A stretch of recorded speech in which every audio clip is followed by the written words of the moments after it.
Hello and namaskar. How many of you remember the last time Washington and Beijing went to economic war? Stock markets trembling, factories panicking, phones getting costlier overnight. Well, it's happening again. President Donald J. Trump has threatened to slap 100% tariffs on imports from China. 100%. That's not a trade policy, that's an economic shock therapy. China's response? Calm, firm, and a little defiant.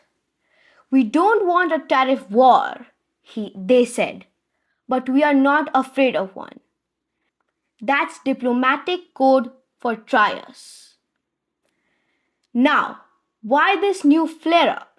Because China recently tightened controls on rare earth exports, the minerals that make your iPhone, your EV, your fighter jet, basically modern life.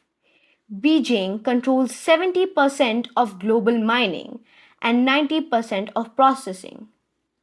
If you control rare earths, you control the supply chain.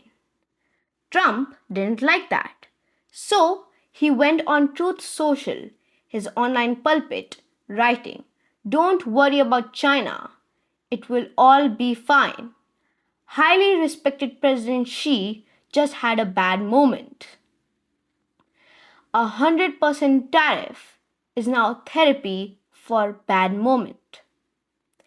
Still, there's method to madness. The markets has just plunked 2.7%, their worst day in 6 months. Monday trading was hours away. Trump needed to sound firm but not fatalistic. Hence the tweets, not treaties. China, meanwhile, says the US is frequently resorting to threats and ignoring dialogue. And they have a point. Trump has taxed allies, rivals, even friends from Europe to Mexico since taking office. But China never blinked. It matched every move.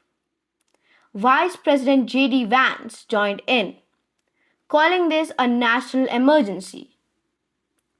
He warned Beijing to not react aggressively, but promised that America holds more cards than the People's Republic of China.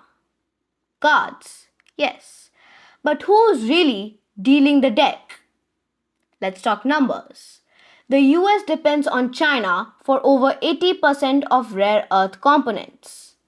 Those minerals go into missiles, magnets, medical devices. If supply stops, assembly lines stall. And yet, Washington says Beijing is the one weaponizing trade. Both sides accuse the other of breaking a truce.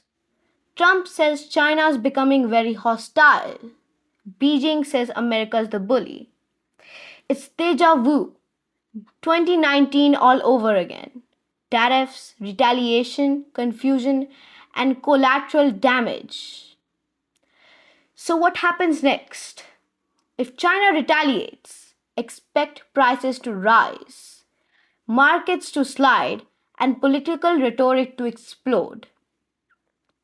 If both sides talk, they might just save a fragile global economy from another meltdown.